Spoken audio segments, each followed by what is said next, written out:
Welcome to the Washington AI Network. I'm Tammy Haddad, the host of this podcast and the founder of the Washington AI Network, where we bring together researchers, policymakers, industry, academicians, all of those who are working on AI. My special guest today is Rob Silvers. He's the Under Secretary for the Department of Homeland Security, covering strategy, policy, and plans. As most of you know, Rob is at the intersection of everything from Secret Service to cyber to presidents and every U.S. citizen's safety. Rob started in 2021 as Undersecretary of Policy. Rob is the chair of both the U.S. Cyber Safety Review Board and the Federal Forced Labor Enforcement Task Force. He also oversees the federal government's Supply Chain Resilience Center.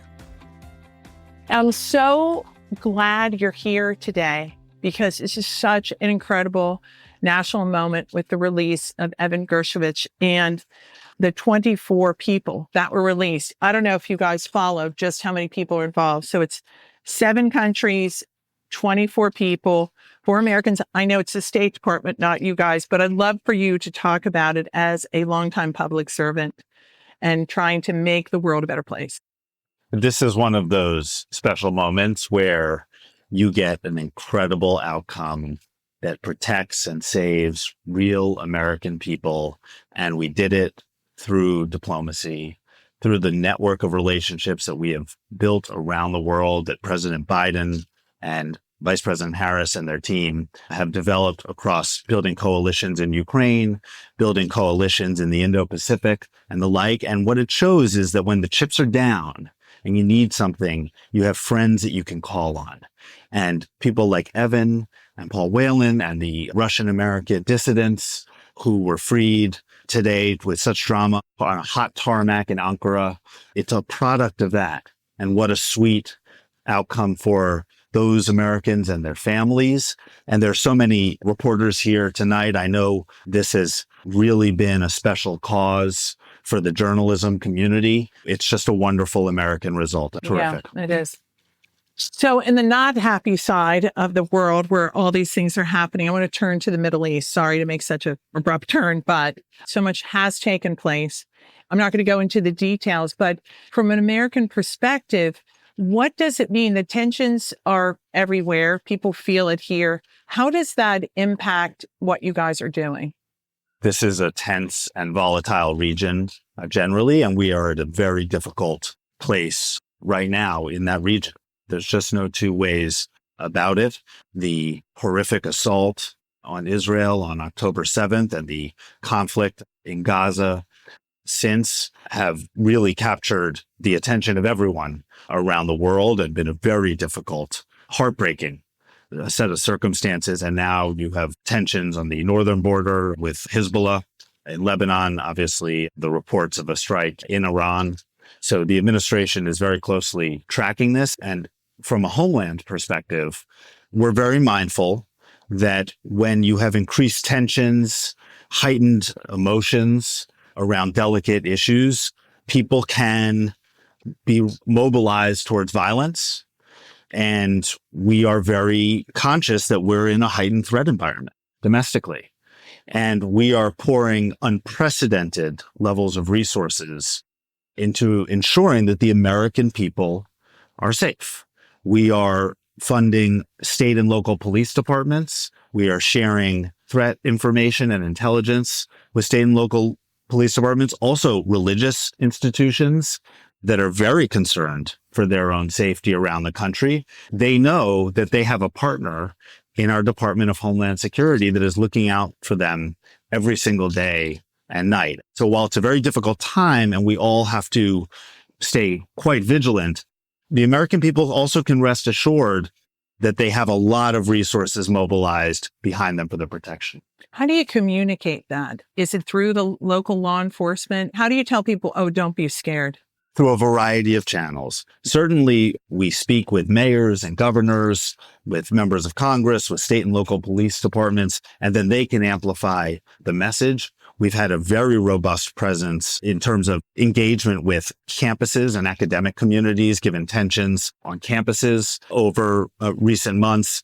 And honestly, fora like this, when the leaders of this department go out and speak and are asked what is happening and how do we know if we can feel safe, this is an opportunity for us to communicate to the American people all that we're doing. And it's quite a lot.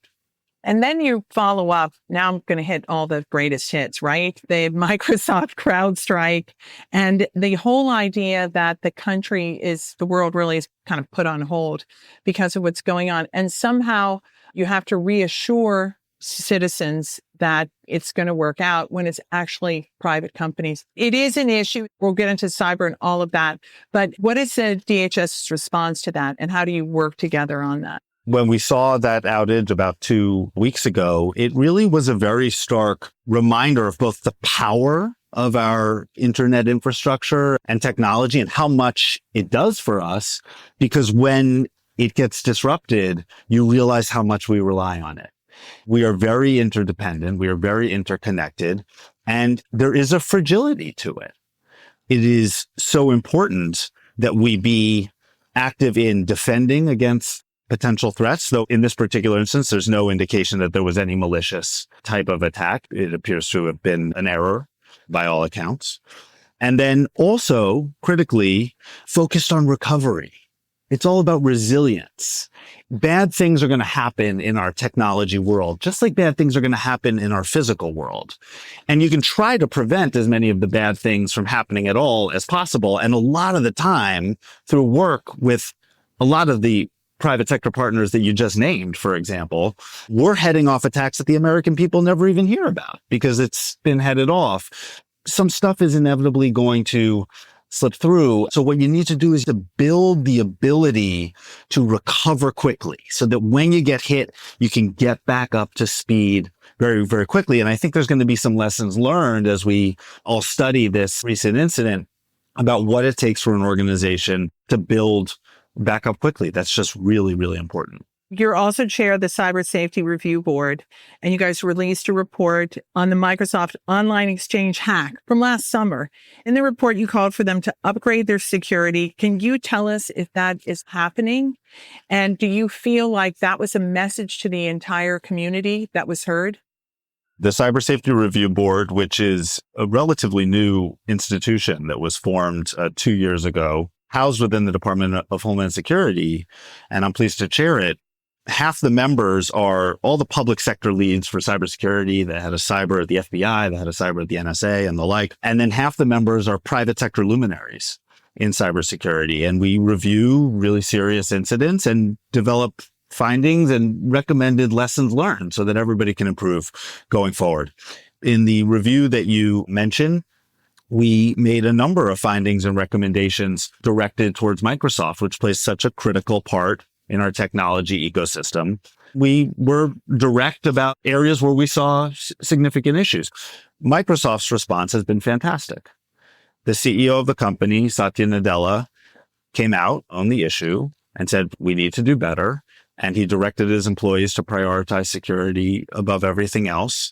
And he, in a move that I hadn't heard really any company doing before, tied senior executive compensation and bonuses to achievement of cybersecurity milestones. So it's all about culture and tone from the top in these kinds of issues. From any incident, if something will have had to go wrong, it's key to be able to acknowledge that and move forward and improve. That's all promising. And Microsoft has invited us to review the state of their improvements that they have underway. They've published an improvement plan, and that's a good step too. So march onward. What about all the other companies? Was it a note heard around Amazon and everyone else that the government is looking at it more closely? Let me tell you the best thing that I saw after the report and Microsoft's response. I was forwarded by someone an article in a human resources industry publication. And it noted the executive compensation point and said, is this the new normal? Is this now the new standard that other companies need to follow? And I love that because that's what lessons learned means. It's about seeing things, making improvements, and then having that spread. And absolutely, I think companies across the spectrum have seen the work of the Cybersecurity Review Board, including the review of the Microsoft incident, and have taken note that it needs to be a high priority issue, including in the boardroom and the C-suite. I want to go to AI, but I have to ask you about the Secret Service. It's almost 3 weeks since the assassination attempt. Is there anything new that you can let us know? We take incredibly seriously the events in Butler, Pennsylvania, and the absolutely horrific attempt on the life of former President Trump. It is our highest priority to achieve our mission at the Secret Service of protecting our national leaders. Obviously, something went very wrong that day, and we are committed to finding out all the lessons learned and to making whatever improvements are necessary. And that is why Secretary Mayorkas very promptly announced the creation of an independent review panel of very distinguished former security and law enforcement leaders to come in, gather facts, and make recommendations to him if anything needs to change, because we are committed to doing whatever's needed. I don't want to be lost in all this, the incredible heroism of the women and men of the United States Secret Service. They are the finest protection force in the world, full stop. And you saw that on the stage, that horrific early evening, with the way that those agents and officers responded. Obviously, a very difficult set of circumstances here, but we are committed to developing the lessons learned and to taking whatever action is needed. We always hear doom and gloom on AI and how things have changed. I would like to ask you how AI has made your job and protecting the country better. You want to hear a great story? Yeah. I'm all about the great story. Every day, we have tens and tens of thousands of cars coming across our land borders from Mexico and Canada. And it's critical. That's cross-border communities. People go to school and jobs on both sides. People shop. It's huge. It's critical for business. It's an overwhelming amount of traffic. It's almost hard to wrap your head around how much traffic it is. Fentanyl, which is poisoning upwards of 70,000 Americans per year in overdose deaths, a salt shaker worth can kill a person. And you can imagine how hard it is to detect. Historically, customs officers at the border would have to get a quick read on the vehicle coming through, do their best in deciding which ones to call aside for further inspection. We are using machine learning models now that can analyze factors, including a vehicle's travel history, to look for anomalies, to look for things that seem suspicious. And we recently, I believe in San Diego, had that machine learning model trigger on a vehicle that otherwise looked entirely routine. The officer, based on that hit, which came in 1.4 seconds, referred the vehicle for secondary inspection, and we found 75 kilos of narcotics. That is just one microcosm, one anecdote of how AI can change the game for the security of the American people. And we're not stopping there.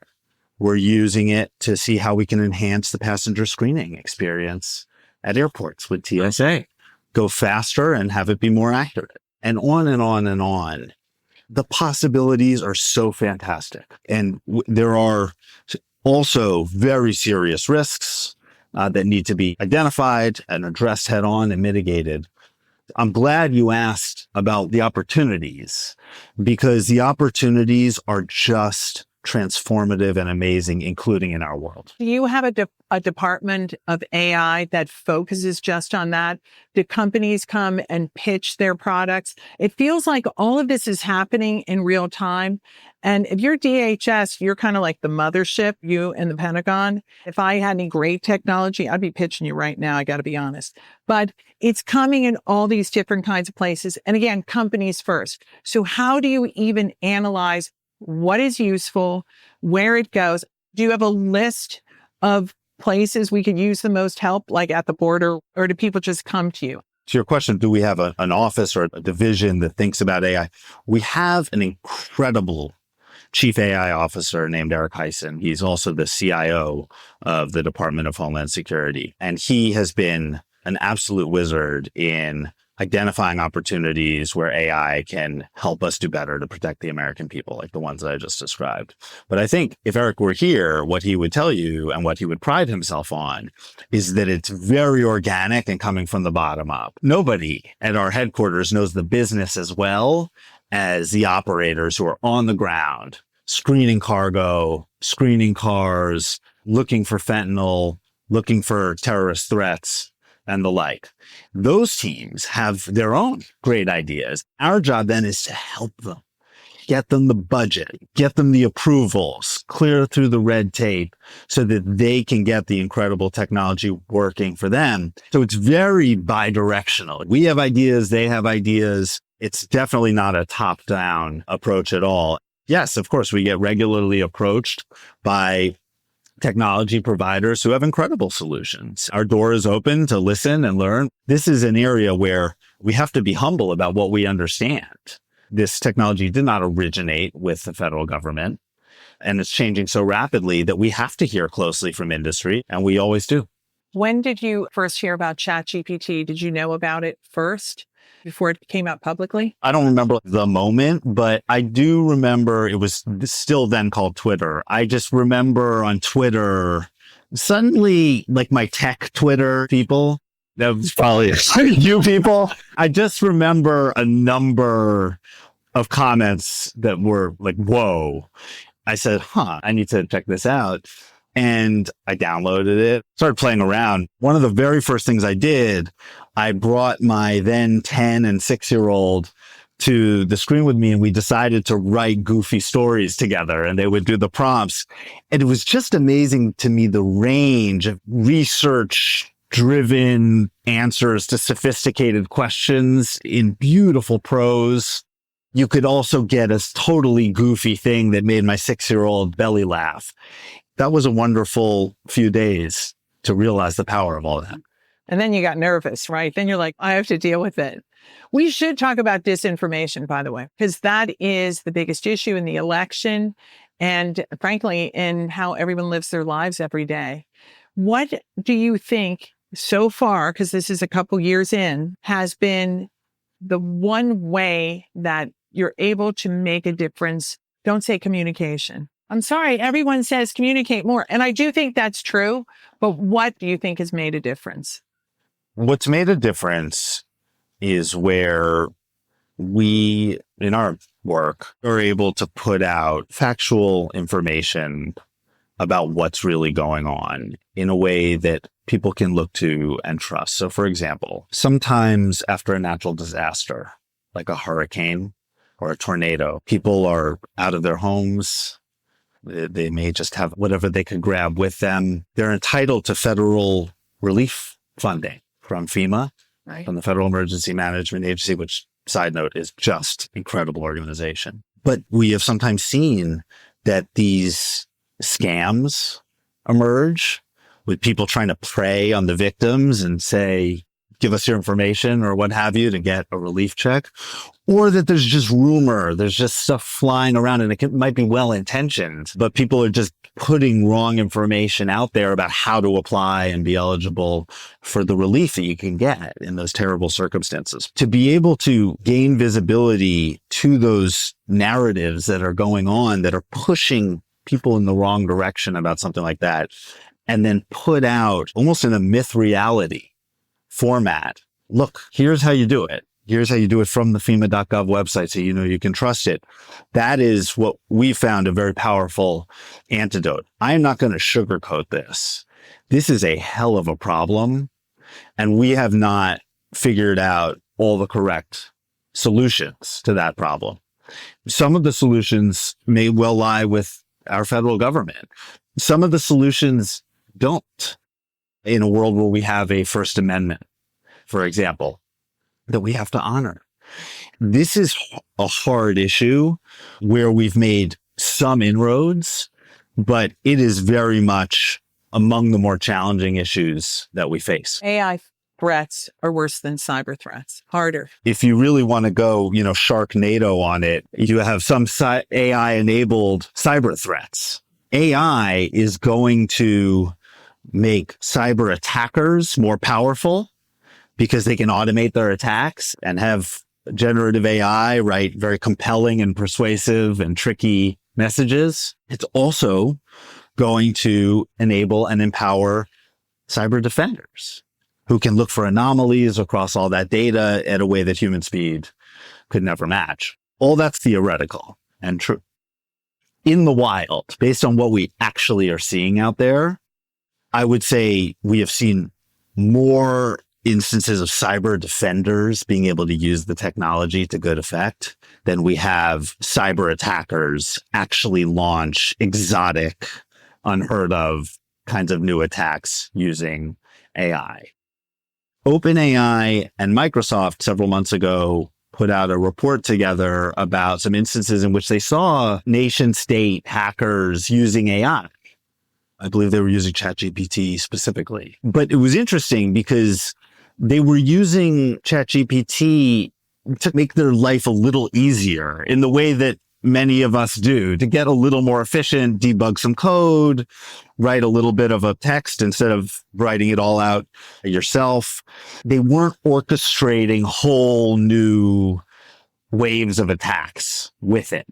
And at this point, network defenders are using it successfully every day. And I'd say if you had to say who's in the lead and who's helping, it's defenders. But that could change. And I think it's going to be checkered. I think you're going to see successes on both sides as this goes on. Do you worry about OpenAI? Social media companies are not really jumping in on misinformation, disinformation in the elections, but OpenAI raised their hands and said, you know what?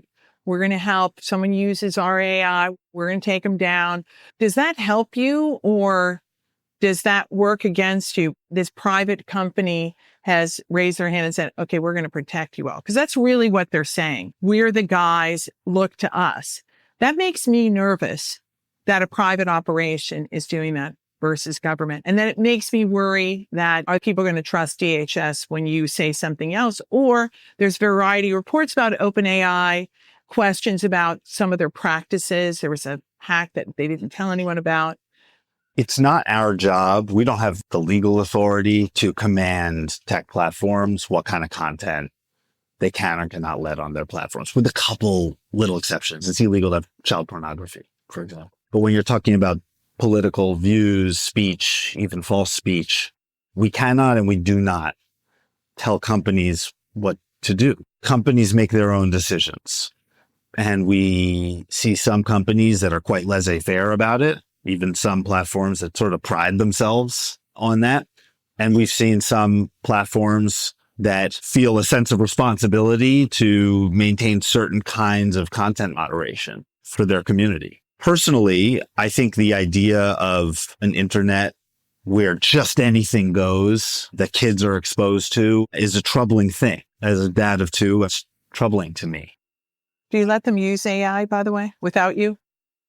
No. Well, I guess I do, because there's an Alexa in the house. I don't even think about it that way, to be honest. But yes, there's parenting discussions you can have about it, but this is where we are. I think it's going to very soon become the exception that there's an 11-year-old that does not have a touch point regularly with AI, because it's going to be everywhere.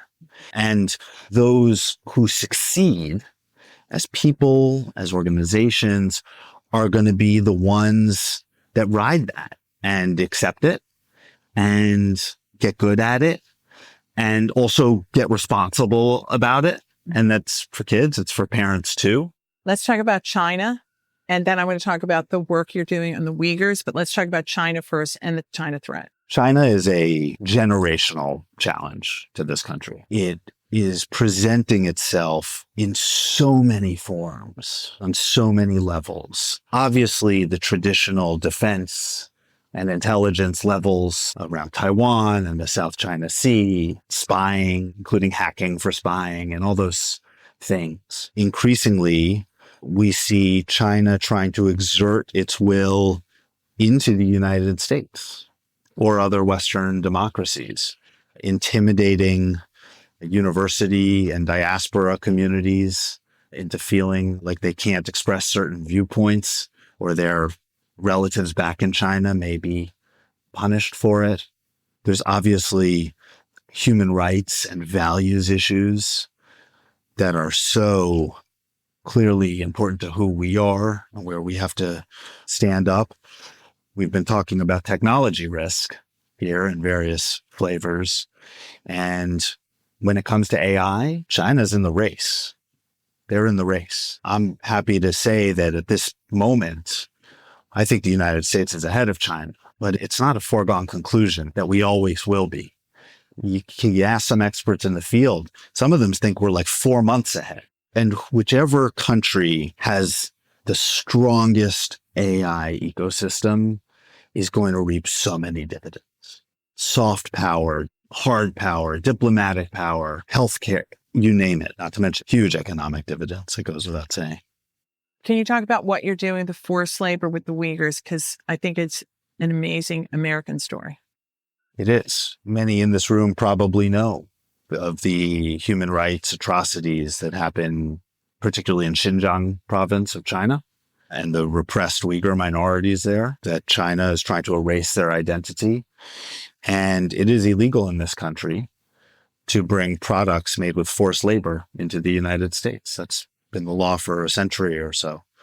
Our department is on the front lines of making sure that products made with forced labor by Uyghurs in Xinjiang province are not allowed to come into this country so that China cannot profit from that, and to compel China to change its activity. And our enforcement has been so strong that we are seeing supply chains start to shift. We are seeing companies, the big US retailers and importers, start to do really deep diligence into who are they buying from, and then who are those people buying from, and then who's the tier 4 supplier and the tier 8 supplier, all the way down.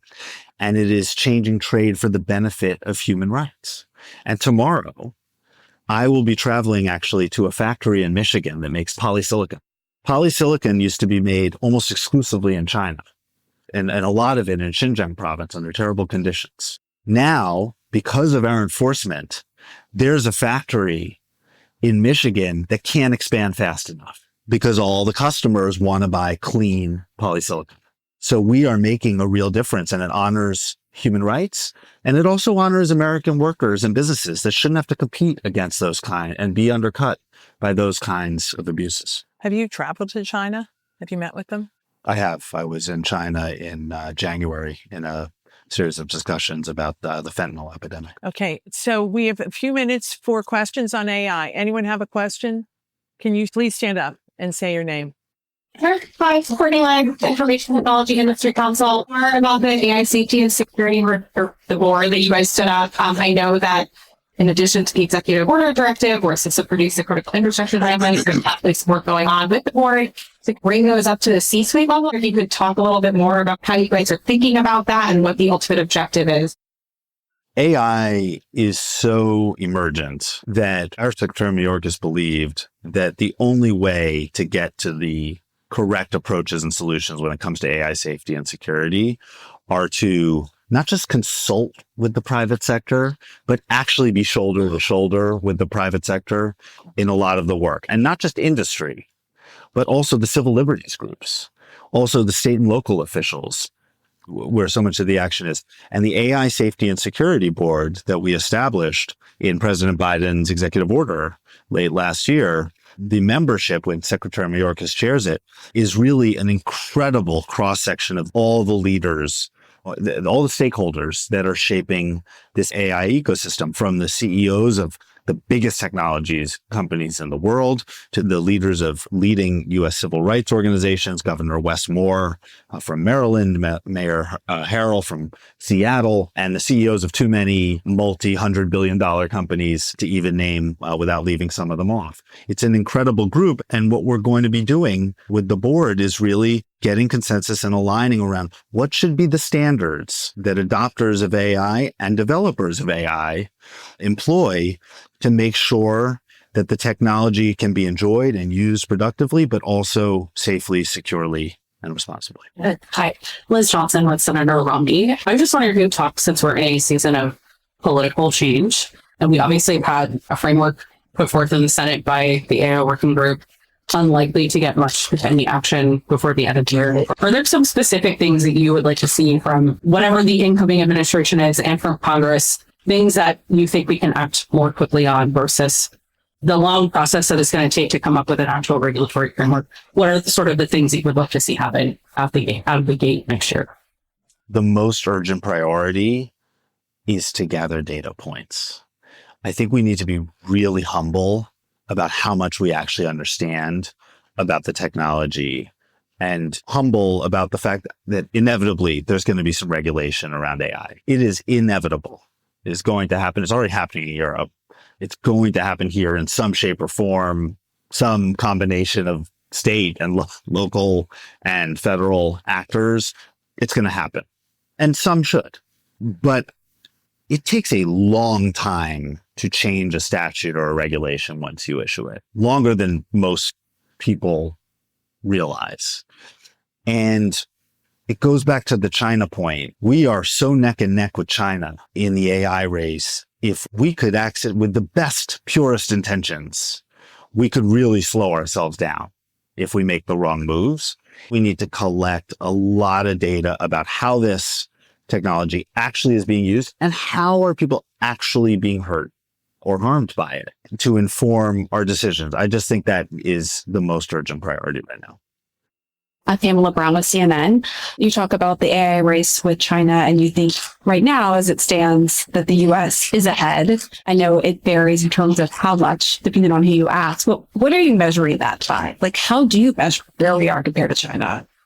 It's such a great question. We don't have a standard set of metrics that we have a dashboard every morning that shows where we are and where they are. What we really do is we collect views from those in the industry that are measuring the power and the capability of their most advanced models and comparing it with the most advanced models that are coming out of China. There's probably a degree of it that is anecdotal versus strictly data-driven, and that's why you get a range of estimates. But when you hear those kinds of estimates from enough computer scientists that are the ones that are actually training and developing these models, and when they all seem to sync with each other, that's something we take pretty seriously and that we credit. Hi, Maddie Goldman with Nick Rasmussen. I wonder if you can talk a little bit about the work you're doing and the partnerships you're exploring in augmented and virtual reality. The volume of child pornography online is a truly sickening, revolting thing. I don't think most people realize or care to think about the massive extent of the problem. And there is huge promise in artificial intelligence technology to detect and take down that kind of content. And many of the leading tech platforms in the United States have done a lot of really, really innovative work to protect their platforms and the American people from that. We are also in discussions with some of the technology companies about pilots that we can run together, perhaps, to better understand how AI can either manufacture those kinds of images or detect and take them down. So it's something we're very focused on. That's terrific. Rob, thank you so much for your time today. Let's hear it for him. Thank you for answering all the questions. Thank you so much. Much appreciated. Thank you for listening to the Washington AI Network podcast. Be sure to subscribe and join the conversation. The Washington AI Network is a bipartisan forum bringing together the top leaders and industry experts to discuss the biggest opportunities and the greatest challenges around AI. The Washington AI Network podcast is produced and recorded by Haddad Media. Thanks for listening.